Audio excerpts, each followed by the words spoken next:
welcome back to another episode of On a Related Note podcast. I'm Mecca. I'm Mia. And today our episode is a long time coming. We're excited for this one. So we're probably going to, yap a lot. I'm done saying that we're going to try to keep this short. It's going to be an hour. Yes. So we are going to get into our story time. And we need a name for this instead of like little tidbits or like, story time. Definitely like we need by the new year we'll have like a name for the segment. Yeah. So we're gonna go ahead and get into that because we know this episode is gonna be long. We're hyped about this one, so it's gonna be long, just like the Ace Attorney one. This is gonna be our first true, besides the Ace Attorney one. Okay, so our second true yap session. Yeah. So do you want to get into your story first? Sure. Or? Okay. So this past weekend, I went to a Lego exhibit in Richmond, and it was called Traveling Bricks, and it was really cool. I took a couple pictures. I was mostly just like, soaking in the moment. So I honestly didn't think to take that many pictures, and my camera is not like the best.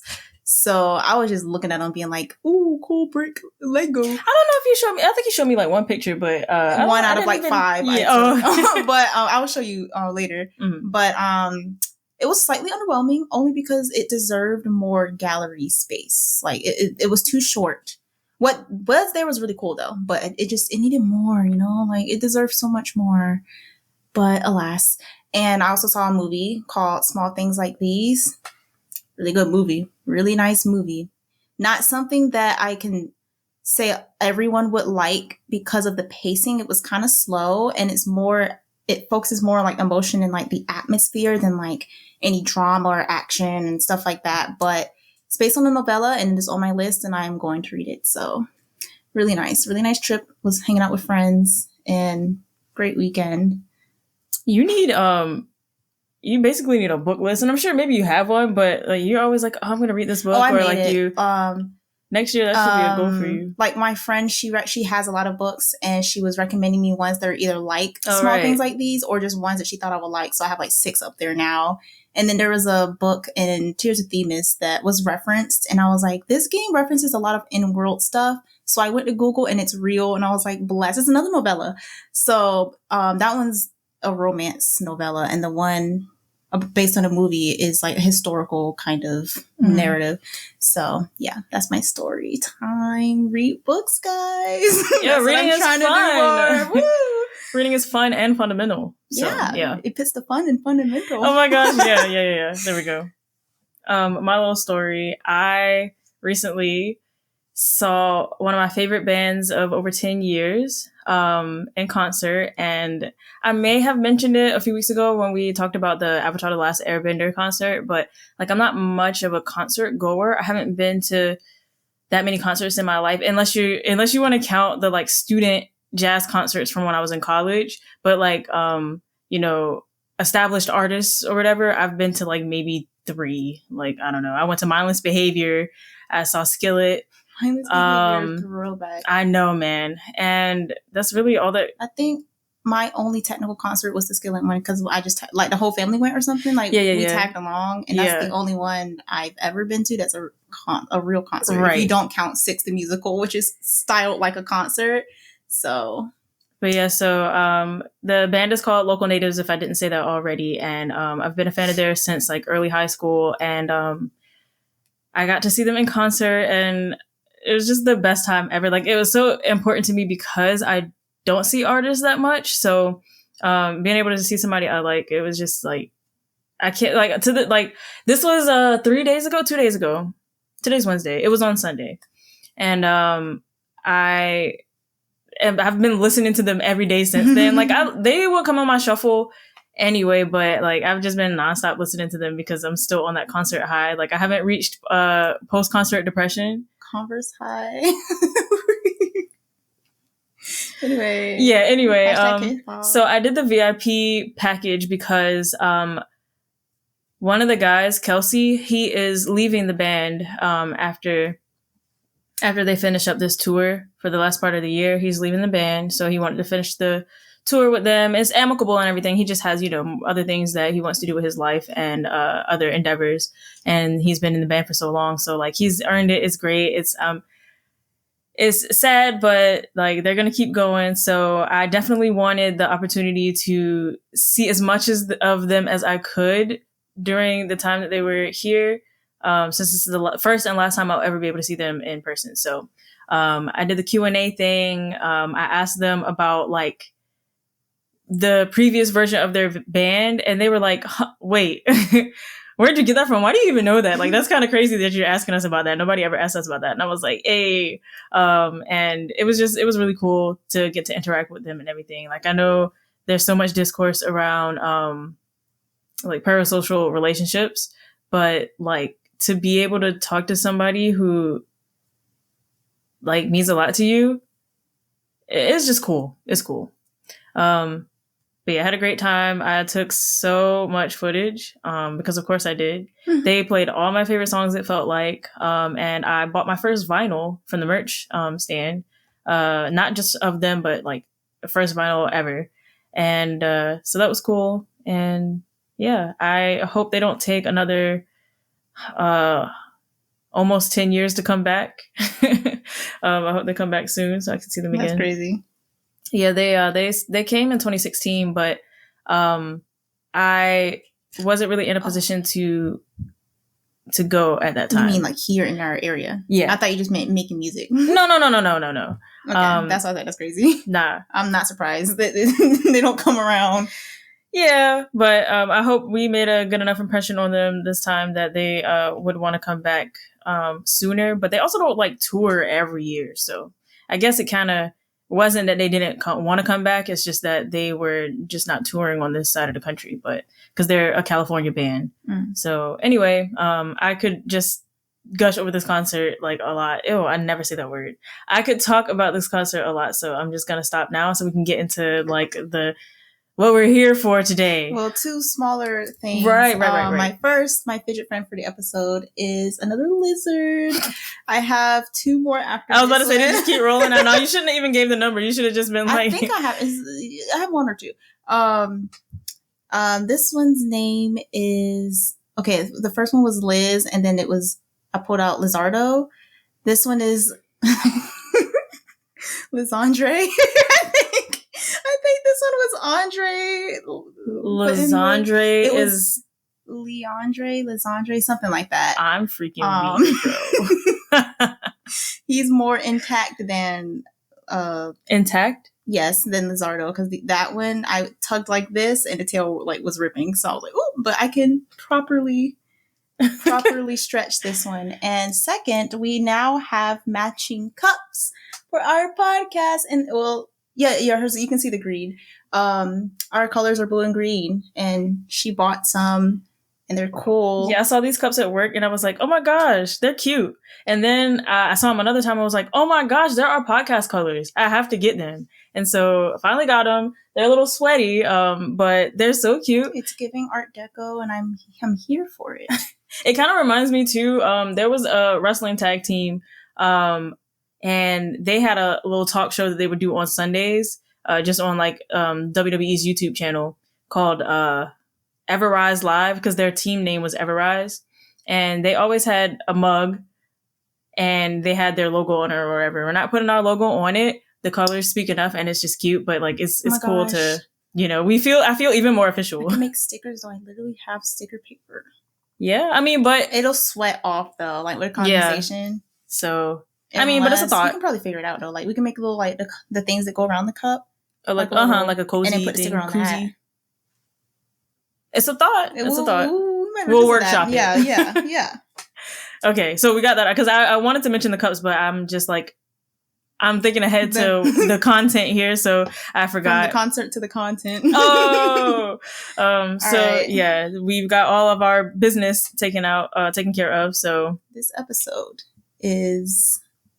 was it something that we wanted to do since like day one? Like it was already in the plans to do something like this? I think we were brainstorming ideas for the podcast. I think it was on the original list. I think so. Because we actually did let's first like say what we're doing. Yes. So this episode we are going to rank the villains in the Barbie cinematic universe. So all of the animated Barbie the BCU, movies, if you will. Yeah, the Barbie cinematic universe, hence for henceforth known as the BCU. We will be ranking villains from those movies. So we grew up watching Barbie movies. She was more so the Barbie fan. Like, she had dolls. She watched the movies, Barbie Life in the Dream House. I was on Barbie.com. I did the dress up game. She had a PlayStation game. Like, she was the Barbie horse fan. Game. Oh my God. Like, I had DS games. Like, I was just here for the movies. So I wrote an essay in DE English in my senior year of high school about like something that inspired you as a child or from childhood. And I wrote it about Barbie. And I kind of wrote in, like, towards the conclusion, something along the lines of, I know this is kind of childish. Actually, I don't think it was something like, the prompt wasn't like, what inspired you in your childhood. I think it just said, what inspired you at some point in your life. And I wrote about Barbie. And I was like, you know, these come childish, but like, it kind of shaped a lot of my imagination and some of my potential career goals that, you know, definitely changed. But like me in my room saying, I want to be a Musketeer after watching Barbie the Musketeer. It's like, absolutely not. But my teacher had left a comment on Canvas that was like, this isn't childish at all. Like, own it. Shout out to her. And I was like, I love you. Oh my God, man. But yeah, she lived vicariously through me for a lot of the, like, almost all. I was definitely movies. here for the movies. Like, she watched the movies with me. Mm-hmm. Specifically, this ranking will go to like 13? 13, yeah. Because so it goes from, after that, I guess we aged out of us pretty much really showing a bunch of interest in the movies. Which was just in time because based on the cover art of the creative direction. Yeah. I think we were definitely the golden age of Barbie. So 2020, pandemic hit, we were in lockdown. Me and her both graduated in lockdown, didn't know what the future held. We were just sitting at home and we were like, you know what? Let's have a Barbie movie marathon. So we watched all of the movies that we watched when we were a kid in chronological order. It took us like 10 days, like a week. A little over a week probably. Yeah. I mean, we weren't doing anything else. It probably was literally a week. Yeah, because we were just like watching a few a day.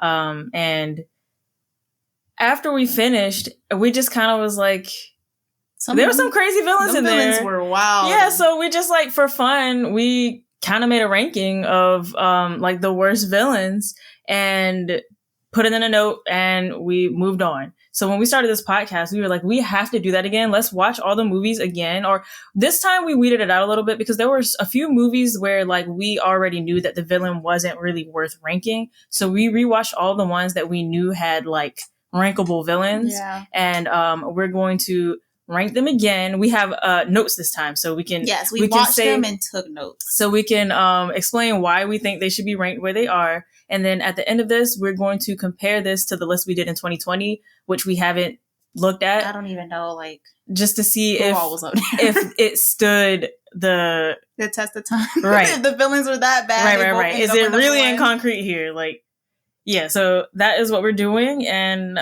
we can just get into it. So I guess we'll just go through the list and read our notes and then be like, that's feeling a 7 for now or something. Yeah.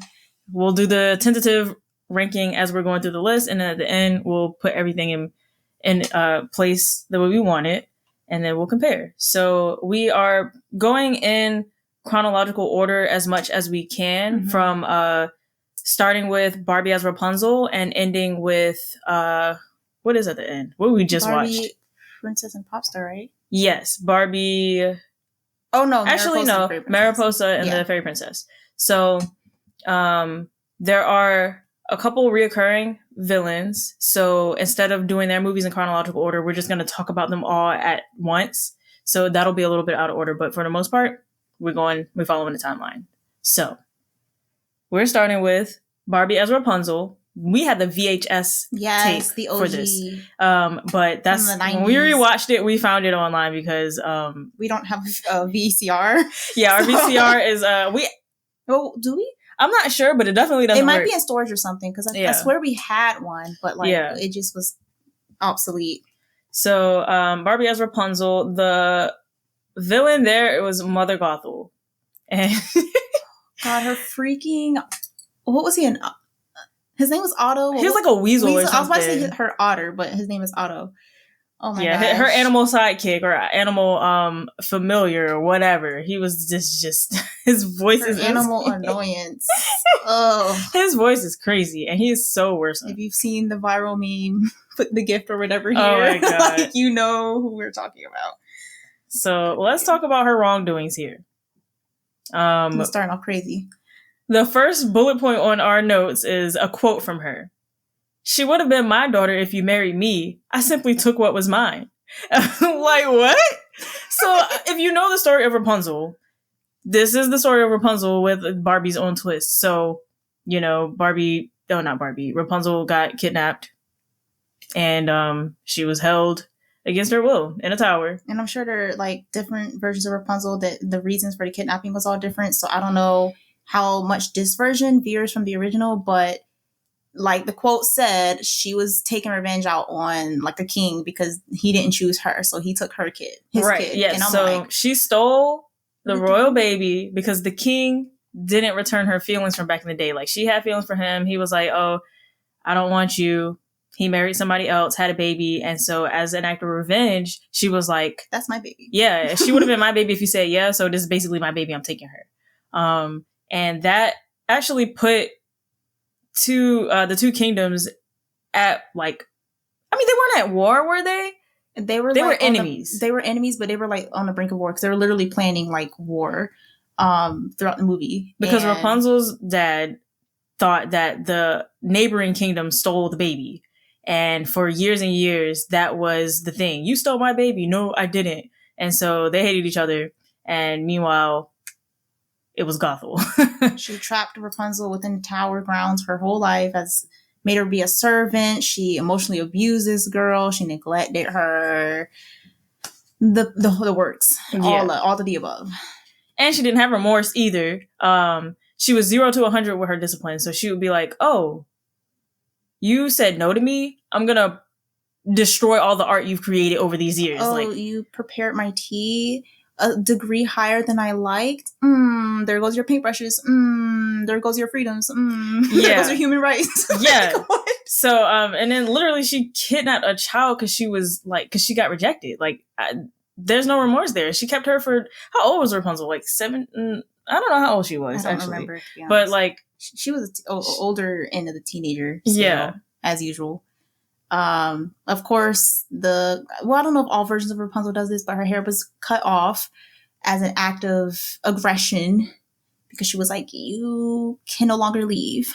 So yeah, she was like, "Oh, you're lying to me, huh?" And then she had the nerve to make that into a wig and like pose as her and crash the ball that Rapunzel was supposed to go to and like seduce the prince into thinking it was her just so she can like get inside and like get the king. And I'm like, the Delulu goes crazy. She was crazy, bro.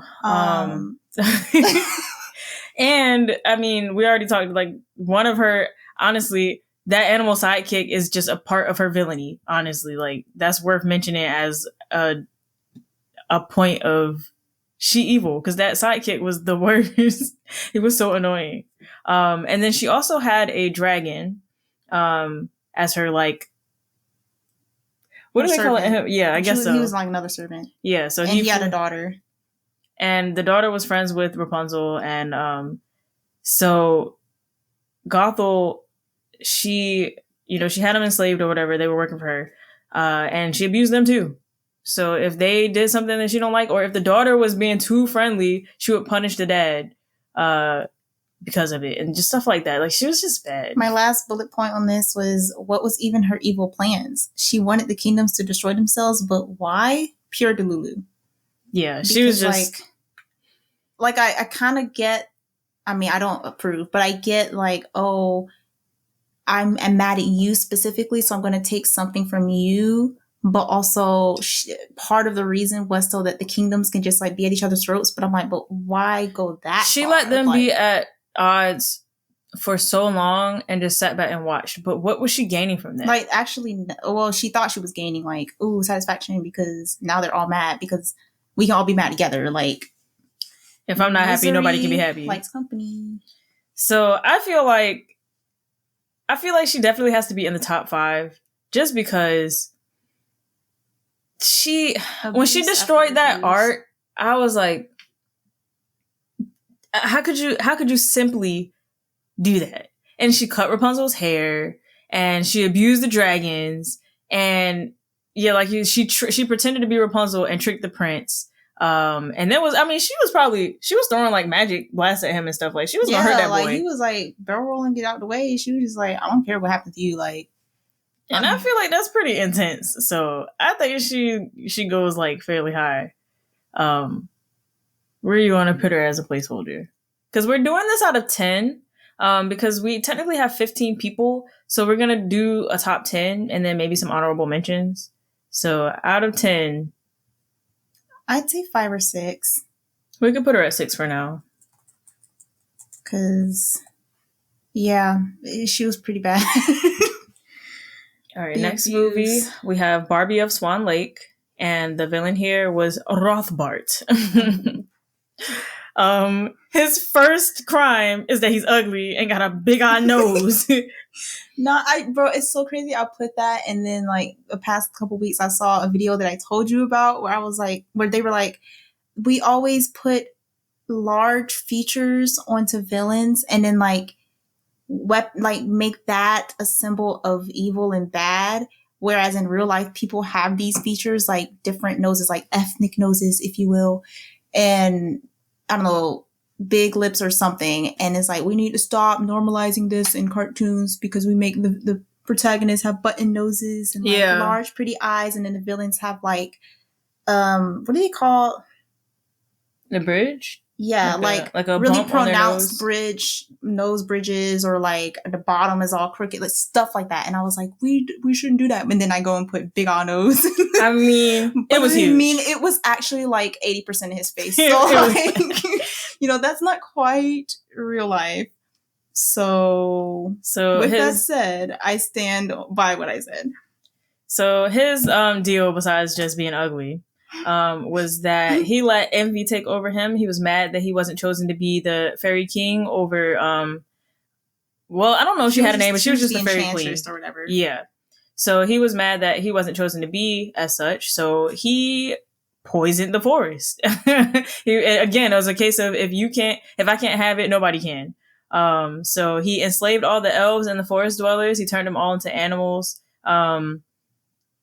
While poisoning the forest, and his daughter, just like Otto from Mother Gothel, this chick, where do they get these voice actors from back in the day is what I'm wondering. They did her job well, because I hated her. She was something else. And he enabled her. Like, she was a diva. She was very spoiled. And even he was tired of her, but he did it to himself. Like, he raised her that way. And then he would get annoyed, and I'm like, okay, that's what I'm saying. Yeah, that's what I'm saying. You want to read the last two? I don't know if you want me to read the whole thing. I don't want to take over. I mean, you just might know it. So he was also a manipulator because he tricked Daniel, who was the prince, the prince outside of the forest. He tricked him twice, and his mom, the queen mother, which he was tricking him into basically killing. Was she Odette? Mm-hmm. To killing Odette because she had power. She would have been able to stop his plan, Rothbart's plan. So he was like, well, I can't kill her. So she kind of likes this boy, so I'm gonna manipulate him into killing her. He tried that twice, didn't work. And then the last bullet point is that he turned the fairy queen into a mouse. He turned what was he, like the scribe or like the bookkeeper of their world or something? His name was Erasmus. And he turned him into a worm, and he accidentally turned his daughter into a pig, and really he wasn't like mad about it. He was like, oh my God. Oh, oops. Who should have about to leave her too? Yeah, right. So, like, Daddy, come back. Oh my God. He was like, finally, I'm rid of her. Yeah, nope. So yeah, he poisoned the forest. He enslaved everybody. He didn't like his lot in life, so he made it everyone else's problem. Yeah, which is pretty bad, but I feel like a standard villain. Yeah, like so he didn't threat actual murder. He was just turning people into animals, so like lesser versions of themselves, I suppose. Whereas like Mother Gothel, she was straight up about to kill the prince. She basically banished Rapunzel into death when she enchanted the tower the last time. It was like, you're just going to starve to death. Like, no food, no water, no nothing. So she was like, don't care about no lives. I feel like he wouldn't necessarily have resorted to murder. He just wanted the position. But he was poisoned in the forest. Like, people were gonna die. Well, I don't know. I feel like maybe he's top 10, but maybe like we'll put him at 10 for now because we're only working with 2 people so far. But what do you think? Do you think he'll be an honorable mention? I just feel like he should be in a lower. Okay, we'll put him at 10 for now. Okay, next. Oh boy. Our favorite movie we mentioned in episode 1 when we were doing the About Me questions. I think the question was, what are 3 films you could watch for the rest of your life and never get tired of? And she was like, Princess and the Pauper. And I was like, oh my God, why didn't I think of that? Because yes, best Barbie movie is just amazing. Preminger. You can take this one. My first bullet was Villain Hands with the sparkle because he's emojis. Like his hands just was doing a lot. He was doing a lot. His very being was drama. Like, he just exuded. It was in his blood. Speaking of attempted murder, actual attempted murder on the 2 of the protagonists, Julian and Annalise, because they were in a mine shaft and he just straight up collapsed the mines on top of them. Like, he got out and was like, whoopsie, and then when they were trapped in there, and he was intended on them never coming out. We were like, oh, he already planned to be like, oh my God, there was an accident in the mines, they didn't make it. Oh no. He got her ring as proof to the mom that like, oh, this was all we could find of her, and she was like, no. And then he was just like, all according to plan. Right. So attempted murder, 2 counts of abductions on the same 2 people that he trapped in the mines. Wait, how did he get Annalise the first time? Oh, like put her in a bag. Like literally scoop her up in a bag, and then for Julian, knocked him out, put a bag over his head, like straight up. Like, good grief, where you getting all these bags from, bro? They had plenty, bro. They had a lot of wheat and grain. Animal abuse. Love that we put that. Because that's definitely a crime. Yeah. He was straight up abusing the horse that he was riding. Like, that poor horse. Hervé, he deserved better. And Wolfie, what did he do to Wolfie specifically? Dang, we should have probably... We didn't do, like, super specific stuff, or maybe for the first few ones, but he was not kind to animals. Potential robbery of the kingdom's wealth for power leverage. Where he keep all that? Wait, where he keep all day? I think that was autocorrect issue. But basically, the kingdom was not doing well, and they were at risk of like bankruptcy. But he was all of a sudden like, "Oh, Your Majesty, as your royal advisor, I have found a pocket of wealth. Actually, it's my wealth, and I can help you out, just for a small little price. Make me king." And she was like, I mean, we can't do anything else because we're going to die. So I guess. But no one questioned where he got this wealth. And really, he was just draining the last bit of the country's resources. And I don't know where he was hiding it in the meantime. I think that's what that one parentheses was saying. Like, where was he keeping piles upon piles of gold? And then lying about it and never been found. Like, that's crazy. Right. Like, they're in the mountains. Like, it's not like he can just, like, go down several streets and be like, hey, yo, let me hide my gold in your... Right. Y'all can't go nowhere. You're landlocked for real. So I was like, where? Yeah. So those are his crimes. Just casually drained the kingdom's resources to be king? Like he did a whole song about it. It was a great song, but iconic. He was like, the kingdom's not doing hot. I've been bowing, I've been scraping, I've been lying like a rug, and for 10 long years I had to pay my dues. So good.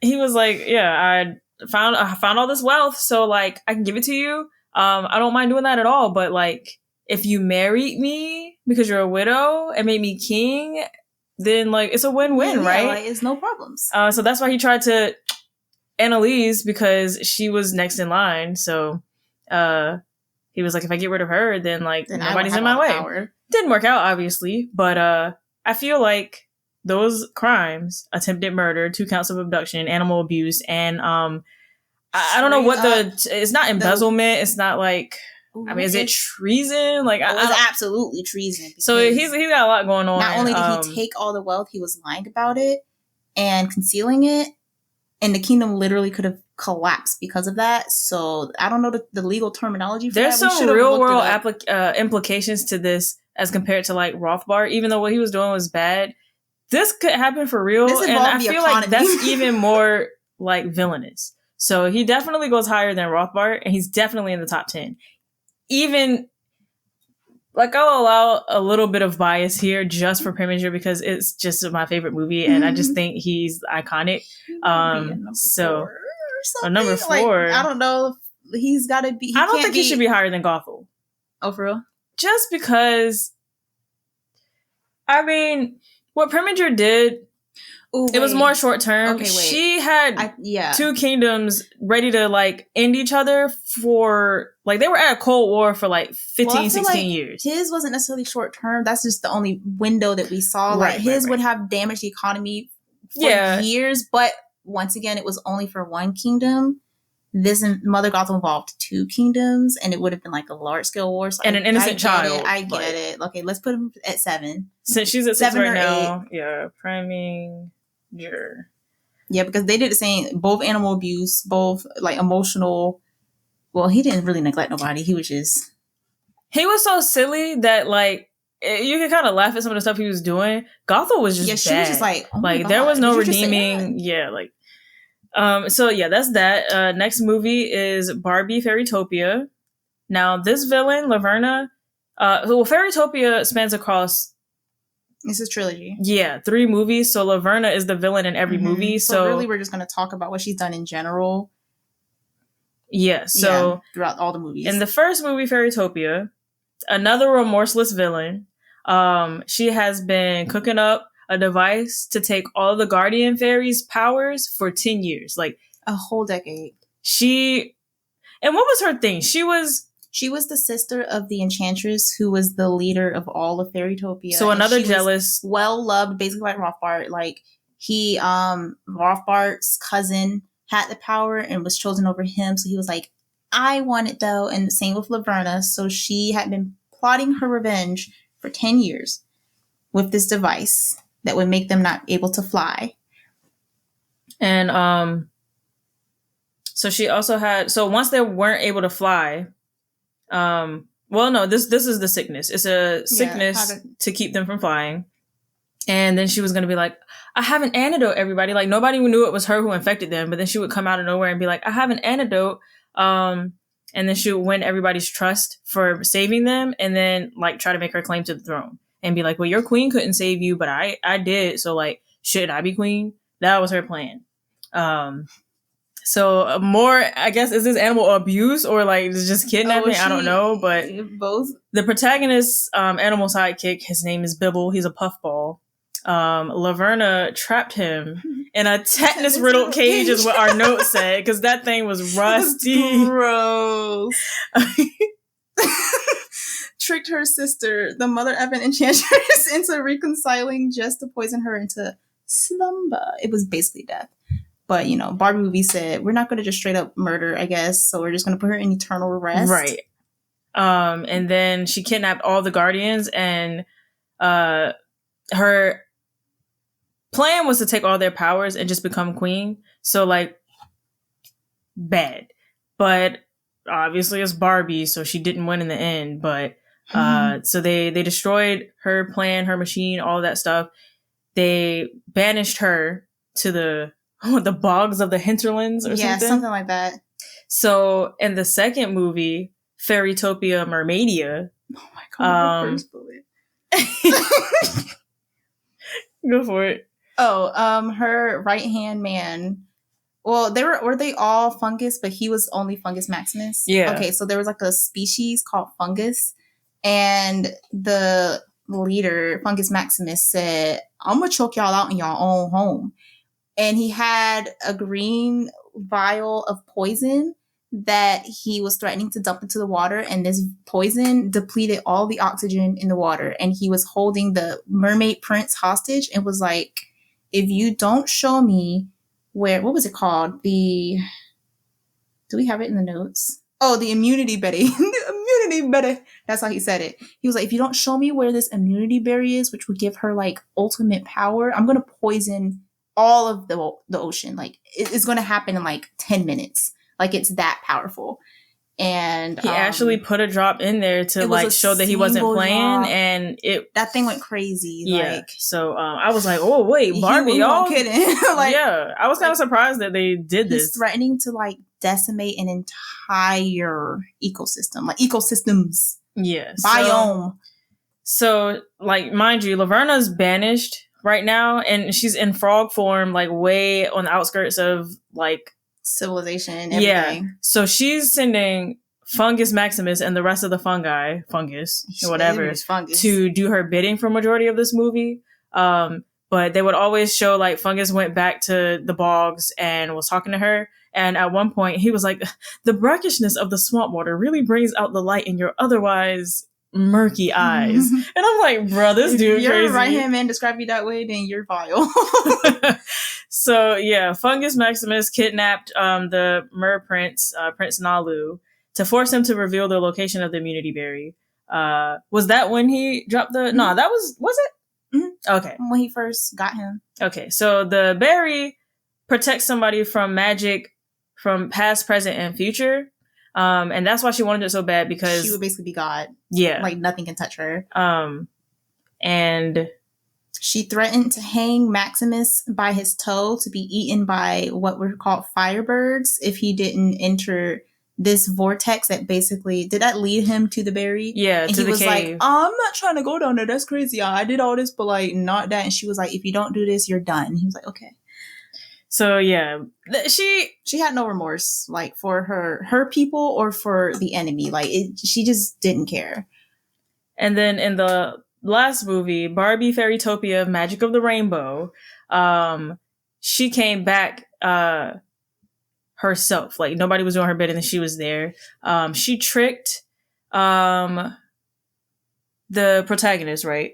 She tricked her into like, she was like, oh, I'm just a poor frog, I need help, can you help me with this? And she was like, oh, poor frog, and she helped her, and then she transformed into Laverna, and she was like, you just signed the death warrant for Fairytopia as you know it.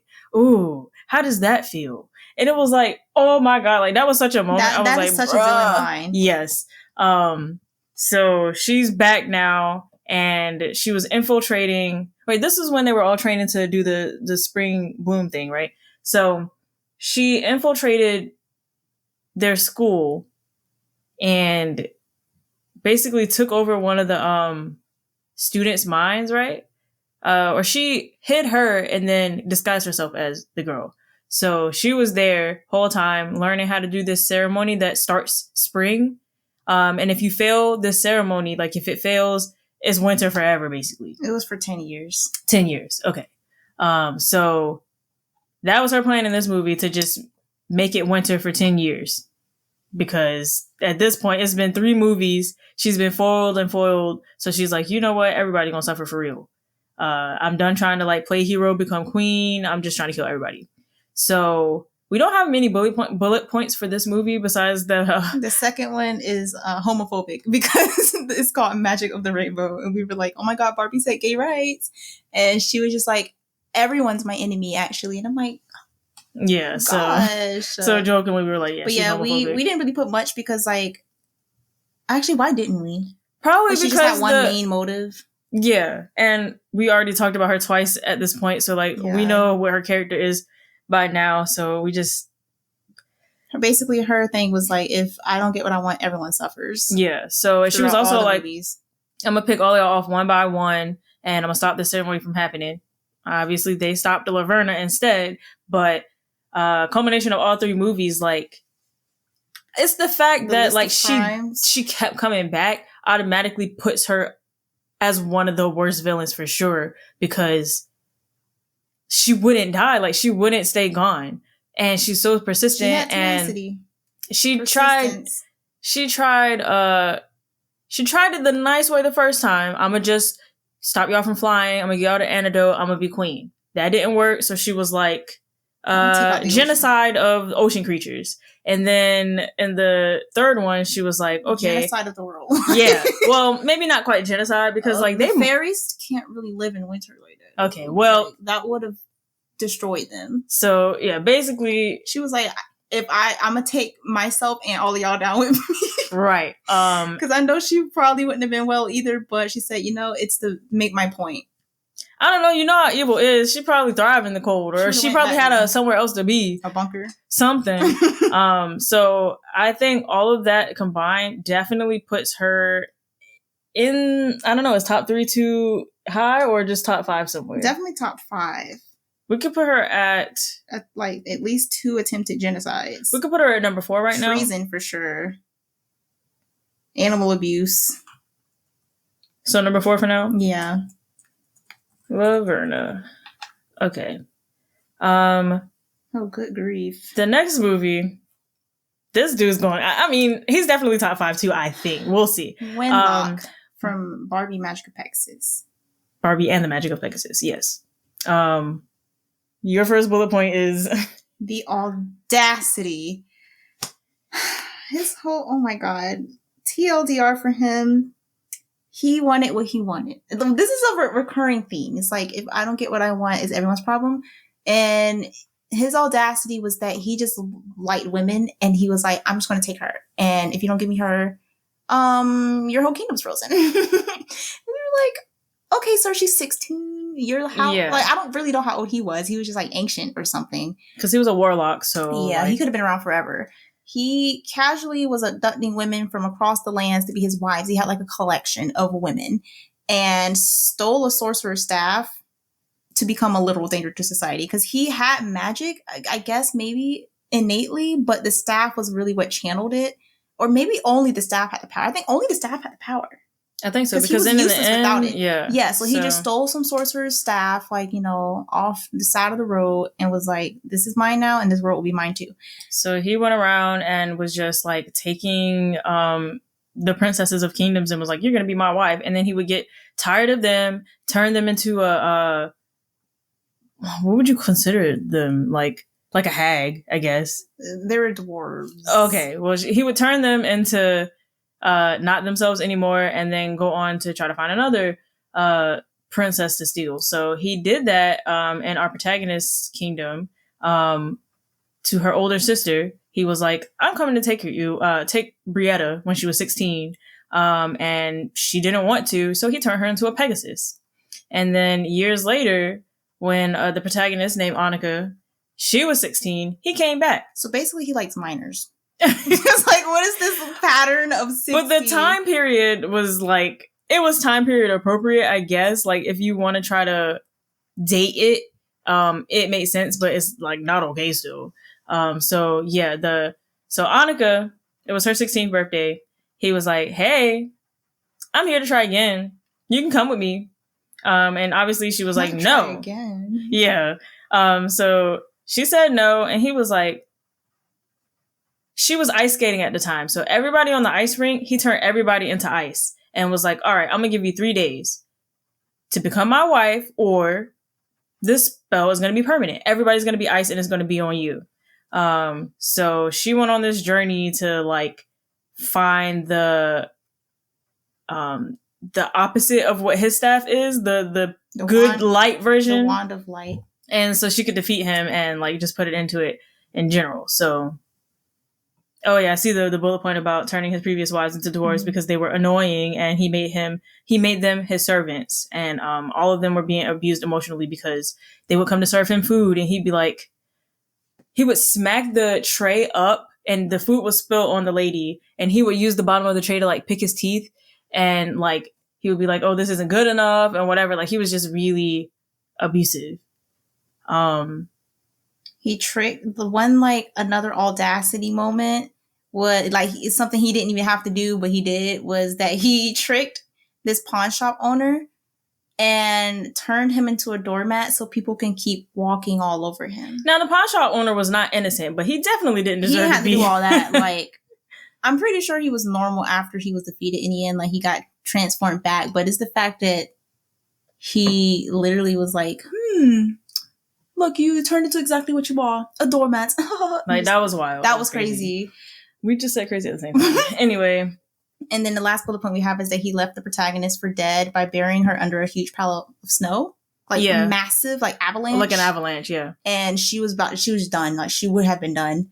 And he just left. I was like, ha ha ha, I don't even want you.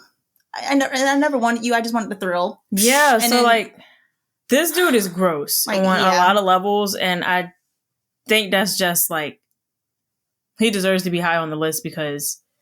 a menace to women in kingdoms around the world. Yeah. Like, are you kidding me? He got what he was owed in the end. Deserves. So, you know, shout out to them for doing that. Like, that was cathartic. But yeah. Barbie really went crazy with this one. Like, so you want to put him at 5? Because right now we have a 4, 6, 7, and 10. I feel like I wouldn't be mad if he gets put lower later, depending on, you know, how this is going after we read everybody's crimes. But I feel like I want to put him at 5. Okay. You want to do that? Yeah, sure. Who's this? I forgot that quick. Wenlock. Wenlock. Okay. Next we have Barbie and the 12 Dancing Princesses, and the villain is Rowena. She was their cousin, or their cousin? Their dad's cousin. Yeah, their aunt. Wait, no, their cousin. Yeah, sorry. So there are 12 princesses. Their dad raised them alone because the mom died in childbirth after the last kid. Which I'm surprised she lasted that long. Yeah. So he's like, how do I raise 12 girls on my own? So, you know, it was just kind of seeming like they weren't going to be ladylike enough to go find husbands and stuff like that. So he brought in his cousin she was a duchess. Mm-hmm. He brought in his duchess cousin to basically teach them etiquette, teach them manners and everything. But she saw this as her opportunity to ascend into power. So she was just abusive to the girls. Like, she took all the fun out of everything. She made them wear gray outfits. Depression gray, millennial gray. Yeah, like prisoner gray. And she was just the biggest gaslighter. But who was she gaslighting? Was it the king? She was gaslighting all of them. Okay. Like, she was a gaslighter. And while she was there treating the daughters like that, she was also slowly poisoning the king so that she could take his place. So she served him tea one day and was like, to your health. When she was giving him poison tea, I was like, no, this is crazy. And then, like, at the end of the movie, like, towards the end of the movie, she gave him one last, like, he was, like, in poor health at this point. Like, he was hanging on by a thread. So she gave him one last cup of tea, and she knew that was going to be the last one. So she just revealed her whole plan to him and was like, no one will miss you, King Randolph, especially not me. And, like, she high-key killed this man. Like, he died. He was basically dead. We'll get into how he came back. But she basically killed him. Like, so we have a count of murder, not attempted murder. She killed this man. So that's a high crime. Not to mention the tax evasion. Oh, yeah. We have a bullet point. Our first confirmed canon tax evasion crime charge, whatever you want to say, in the BCU, because there was an apothecary that they were getting information from. And he said, everybody knows she don't pay her bills, but yet she's a duchess and she's high up in society. So yeah, like, so how's she not paying her bills? Tax evasion. And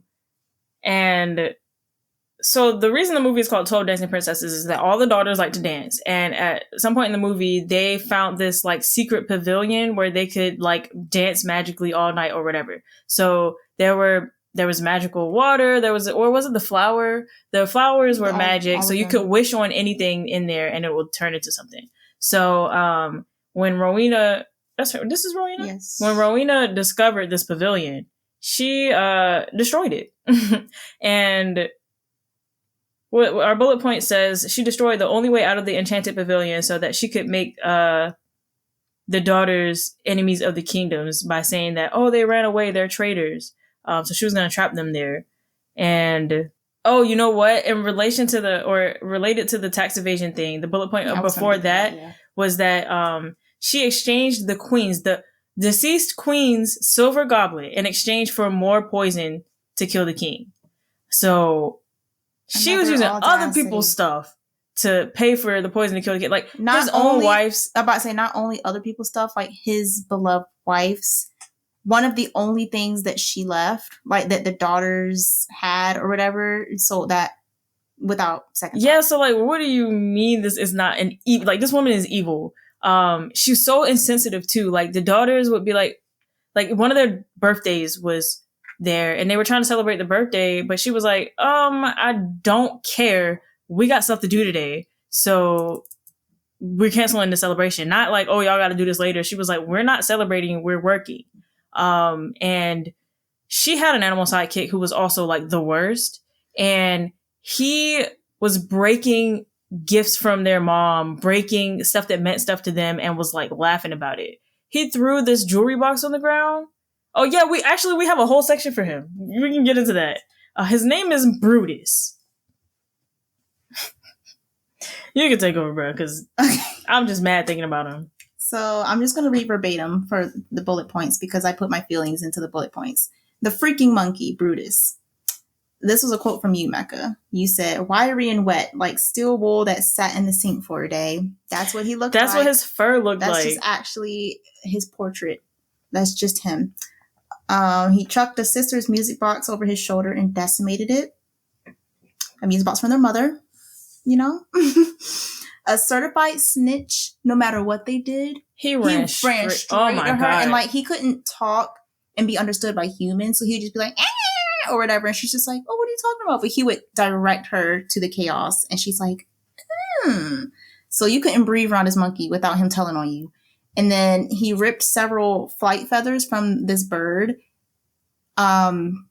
which I don't really know for a fact if birds can regrow their flight feathers, but they kind of are very important. So he was just straight bloop, bloop, bloop, and he was like on the ground writhing. And I'm like, oh my God. And he was doing it for sport. So yeah, like just because he's just as nasty as his owner. We should have put ugly in one of his bullet points too. But I guess the wiry and wet like steel wool that's been sitting in the sink for a day, that, that's not pleasant at all.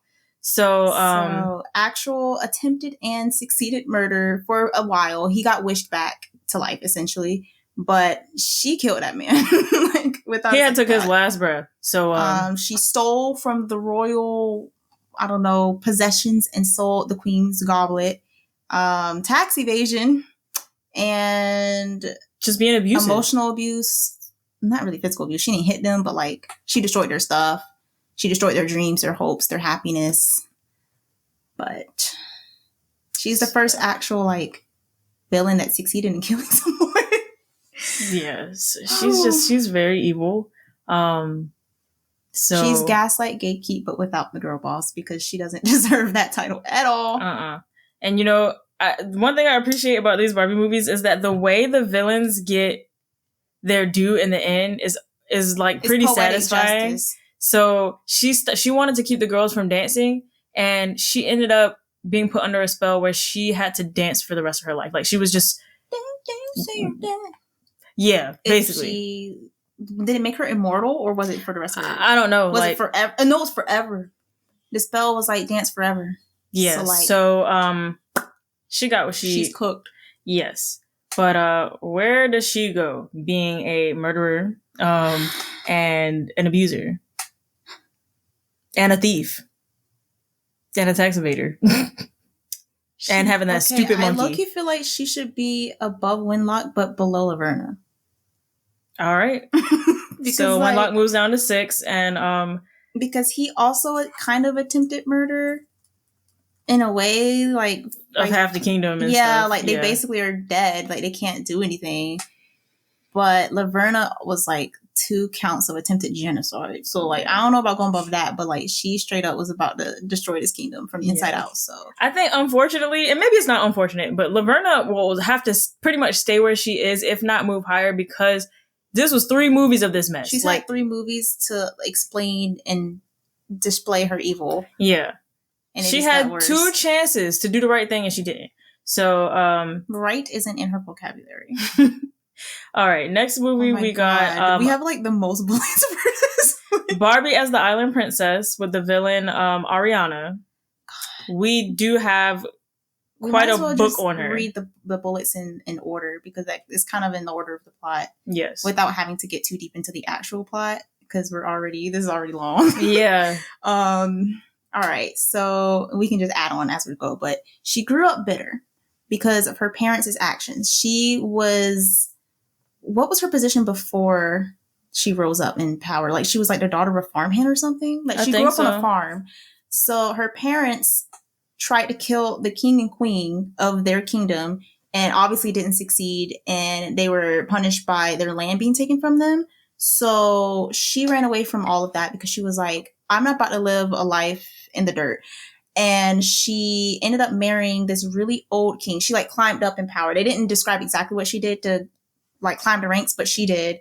And she married this really old guy. And her villain song of the movie, it basically explained her whole life and all her motives. Like, they just laid it out for us. They were like, we're not even going to let you assume. Like Preminger, yeah. Yes. Like, she said, it started when I was born, and then like, this is why I'm doing this. And I was like, this is a banger. But there was a line in the song that said, Sunday we were wed, Wednesday he was dead. So happily that put an end to us, was the line. So she only married him because she knew he was going to die soon, and she would have that position still as a widow. And so, I'm thinking she low-key accelerated his death somehow, but they didn't say that. But like, knowing her, she would have pulled a Rowena and poisoned his tea. Like, she did something. I put simply had a daughter when she heard that the King Peter, he was the prince's dad. Did we determine that? Yeah. Oh, wait, no, let me just read it. Simply had a daughter when she heard King Peter, who could be the king who wronged her parents, had a son who is probably the current King Peter. There you go. So she trained her daughter, Luciana, to marry the current prince so that she could basically have her hand in power. So she didn't really care about her daughter for real. She was a pawn. Nah, yeah, she just had this kid so that she could lucky use that the it was kid. a daughter, the first child. She had these 3 rats that worked for her, and she enlisted them to poison all of the animals' food with this herb called sunset herb, and then blamed it on the protagonist because the protagonist hailed from an island. She grew up on an island because she was washed. What do they call it? Shipwrecked. Yeah, washed away or whatever. Castaway. Castaway, that's what I was thinking of. She was cast away on an island, and she grew up there with all the animals, so she could talk to animals. She was one with nature type of thing. And the prince loved to explore. So he came across this island, met her. She was like, oh my gosh, human. And he was like, oh my gosh, interesting girl who is different from all other girls I've met before. You're the one. So they went back to his kingdom. But with all of the other plans that Ariana had, she blamed this poison herb on her island disease, and that she brought back this disgusting thing that was just taking out all the animals, and that we need to get rid of her because she's foiling my plan. Like, she was falling in love with the prince was falling in love with her, but her daughter was supposed to marry the prince so she could become powerful, and like, this won't cut it, so she gotta go. She paid some guy to kill her at sea after she was like blamed for it, and the king was like, it's your fault, you gotta go. And she was like, but it wasn't me, I know how to save the animals. And he was like, island vermin, get out of my house.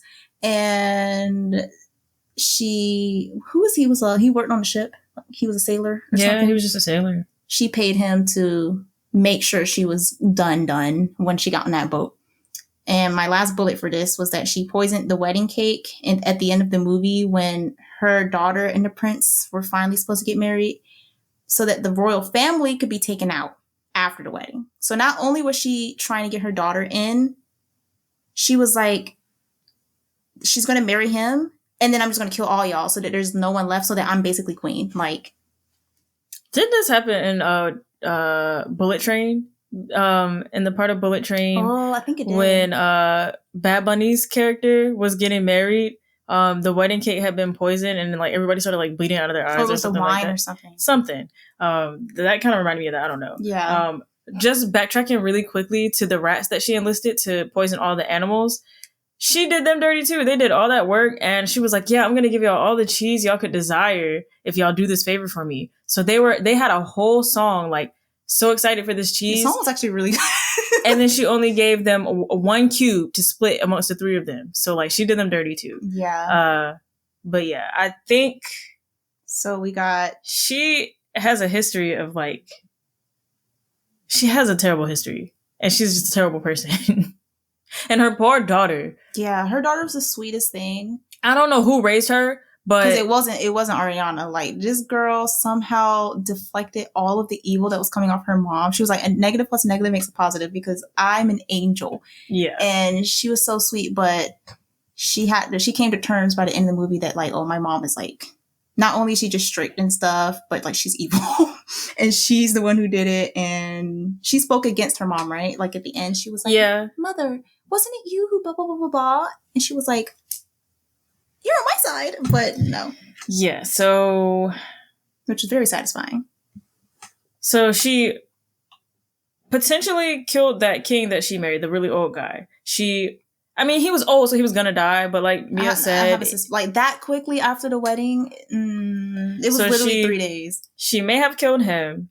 She poisoned all the animals with sunset herbs, so they were gonna be asleep, not be able to eat, and then basically starve to death in their sleep. So she attempted to kill all the animals on the island. She tried to get Rowena. What's her name? No, her name was Rosella? Yeah, but went by Ro. Okay, so she tried to kill the island girl out at sea. She hired a hitman. And then she tried to kill the royal family by poisoning their food. So, like... multiple accounts of attempted This is the murder. most accounts of attempted murder so far.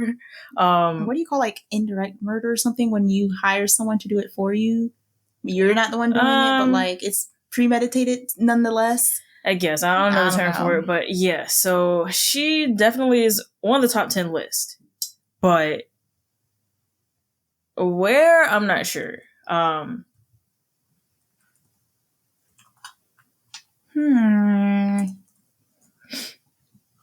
think we can put her above Preminger. And Preminger right now is at number 8. Is she higher than Mother Gothel? I think the weight of what Gothel did still, that was almost destroying 2 kingdoms.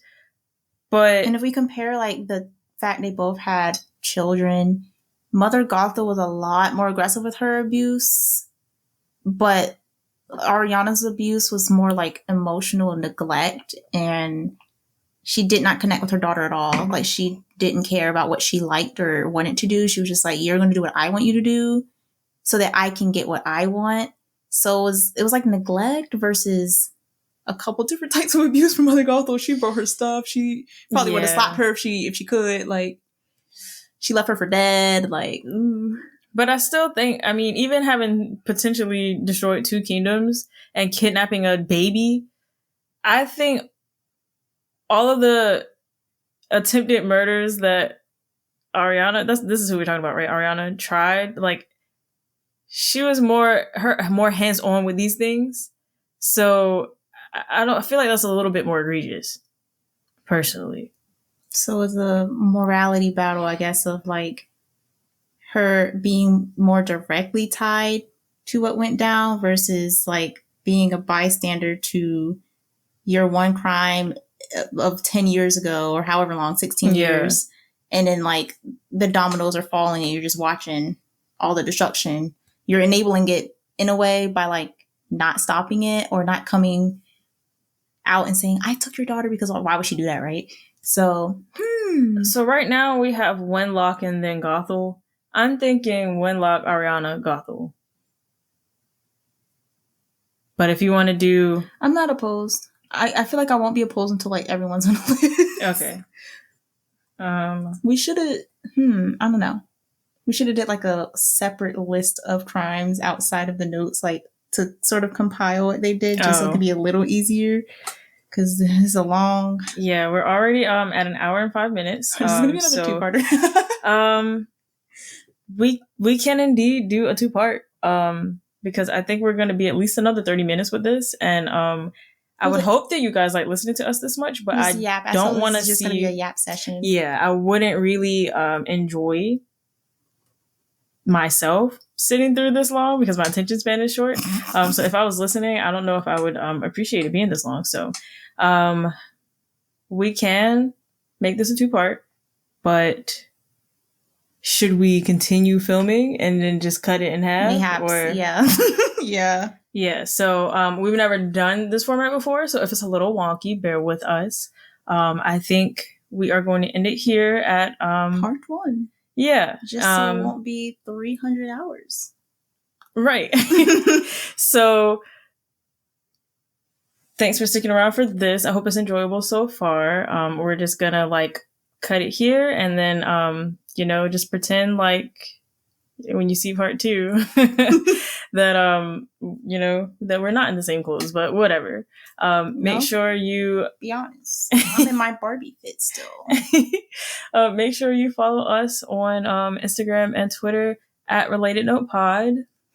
And subscribe to us here on YouTube. Catch us on Spotify or wherever you listen to your podcasts at On a Related Note. You can search us On a Related Note.